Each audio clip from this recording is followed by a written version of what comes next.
remember years ago, I was 31 years old, and I got a phone call from a man named Norman Vincent Peale. And Norman, if you don't know him, wrote the original book called The Power of Positive Thinking. He was a religious leader, and he's like, the world needs a different mindset because we're all finding what's wrong. By the way, I have a simple phrase I remind myself and everybody else. What's wrong is always available, isn't it? There's always something wrong if you look for it, but so is what's right.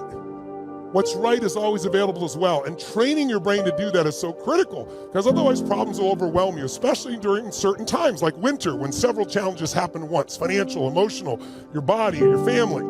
That's a winter. It doesn't matter what winter is outside, it's the one you're experiencing inside. And we got to be able to get ourselves through it and out of it. So in order to do that, we got to understand something different. So Norman calls me up, it was early in my career, and says, I'd really like to meet you. How about you come and be my guest at one of my seminars? It was up in Toronto, Canada. So I was totally honored. I flew up. I go to meet this legend. He was 92 years old. I was 32, that's right. So a 60-year difference between us. And I remember I said, Norman, I said, how come you're still doing seminars at 92? And he says, well, Tony, there's still a few negative people out there, right? And I remember I had this chance to be, imagine somebody 92, like when he was born, there was no cars, right? This is years ago, right? 30 years ago, roughly, or a little less, 28 years ago. No cars, no computers, we're not going to the moon. Think of all the things in his lifetime, 92 years he'd seen. So I said, Norman, I said, I really want to know, I mean, you've lived such an extraordinary time in history, such a long part of history. What's the most important thing you've learned? Or what's the most important thing people need to know to have an extraordinary quality of life? And he didn't hesitate a moment. He said, Tony, they need to understand the power of problems. I said, what do you mean by that? He goes, well, most people are trying to avoid problems.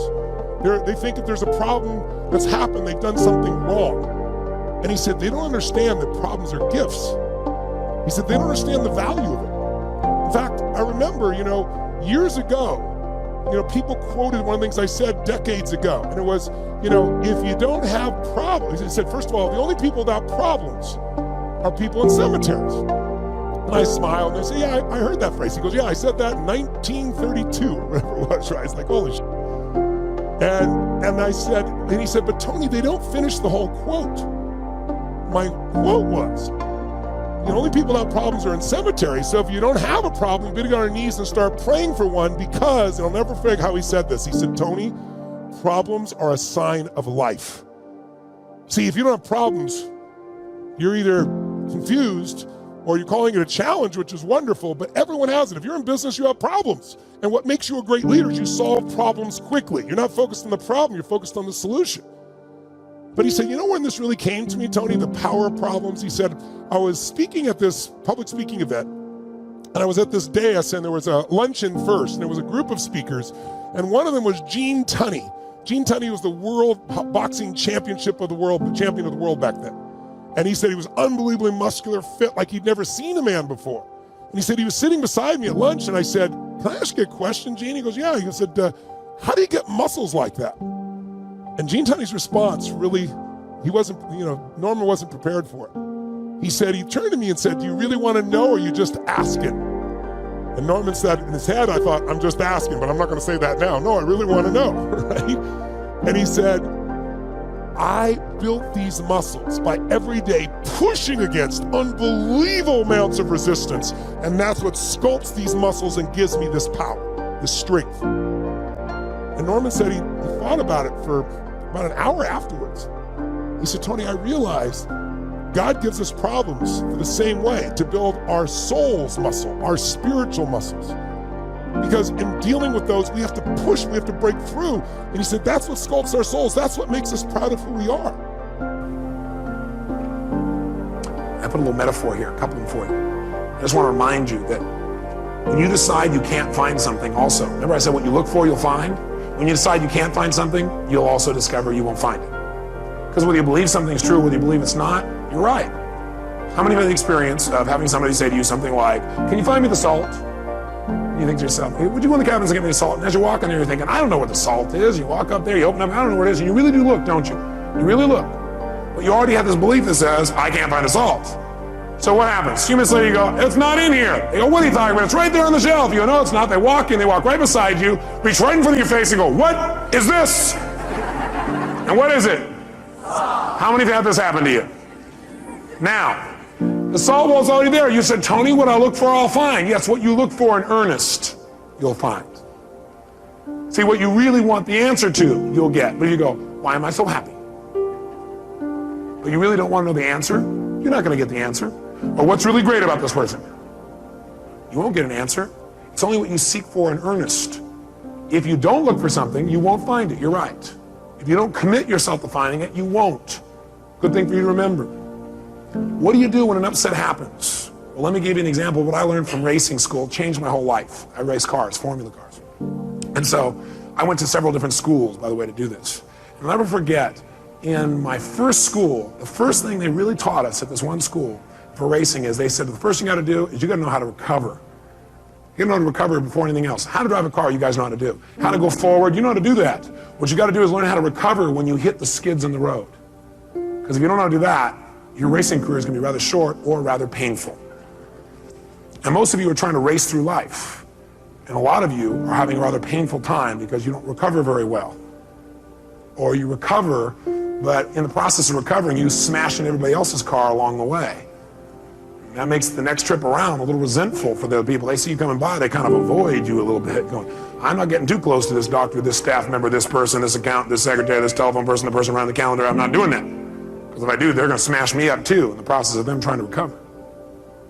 So what they do is they put you in a skid car where they make you go through the process of about to crash, where they knock you off track. And what it is the skid car, they got a little computer.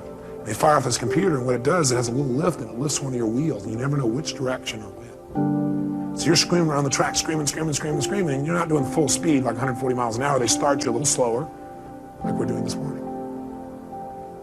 You go about 60, 70 miles an hour. But 60, 70 miles an hour on a track's pretty intense, and you're going right for a wall, and all of a sudden, you start to skid out of control. And what they tell you in advance is that what you got to do is when you start to skid out of control, there's only one key. Look where you want to go. Focus on where you want to go. Do not focus on what you're afraid of. Now, what do people do in life? We focus on what we fear, and we get more of whatever we focus on. That's what they tell you there. They say, look, whatever you focus on, that's where you're going to go. Whatever you focus on, you're going to get more of. You focus on the wall, you're going to get a lot of wall. Real fast, you're going to crash. What you immediately got to do is focus on what you want. Not where you think you're going, not where you think you are. If you're not where you want to be, if you're not where you're wanting to go, focus on where you want to go. Immediately, don't hesitate. They said, now what you're going to have to do is when you do this, it won't feel like it's working at first because you'll still feel like you're going into the wall. Because what happens, you have so much momentum in that direction that even when you focus on where you want to go, there'll still be a little bit of momentum in that direction, and there'll be a little bit of a lag time before the car turns. So don't, because you don't seem to be turning, turn back and look, because you do, you're going to go right there and crash. Keep there. You have to use that F word. What is it? Faith. So what happens is you turn, you're going in, and what does most people do? First of all, most people don't even turn. What do I do the first time? I'm screaming along, all of a sudden I start going to control and go, ah! I'm looking right at the wall. My instructor last minute saves my life by grabbing my head and going, and pulling my head physically in the direction I should be looking, which is directly 90 degrees opposite of where I was going, right? I'm heading for the wall. That's where I need to look. So all about the crash, and he goes like this, and he's pulling my head over here, and all of a sudden I'm going, ah, and I want to look back, oh, when are we going to, ah? And the last second it turned away. And I went, oh my God, my heart's beating out of me. I said, maybe I should try a different sport. I thought, no, this is a good metaphor for life, so let me do it again. So I go out there, and you never know when they're going to do it. You're going. And all of a sudden, I'm starting to love racing again, racing. All of a sudden, I started to go, and you know what I did? Boom. I pulled my head. I'm like pulling my head in this direction because I keep wanting to go this way and look at what it is, pulling. And I'm waiting, and sure enough, the car turns just in time. And after a while, you know what you do? Something happens, you notice what it is. You don't stare at what it is. You don't figure out what it is. You don't go, that's a wall. Smacking that. What will it be like to smack that? Ooh, if I smack that, my body will go here, my head will go there. No, what happens is, you see the wall, you know what it is. You only acknowledge the problem long enough to know what it is, and then move on. Know what it is, boom, focus on where I want to go. The minute I can identify what it is, and that's not where I want to go, boom. So I'm heading for it, boom, in the car, and it's like, now you just, boom. You get off it so fast. Focus on what you want, and you'll get more of it. Focus on what you fear, and you'll get more of that. Focus on what you want, and you'll get more of it. Focus on what you fear, and you'll get more of that.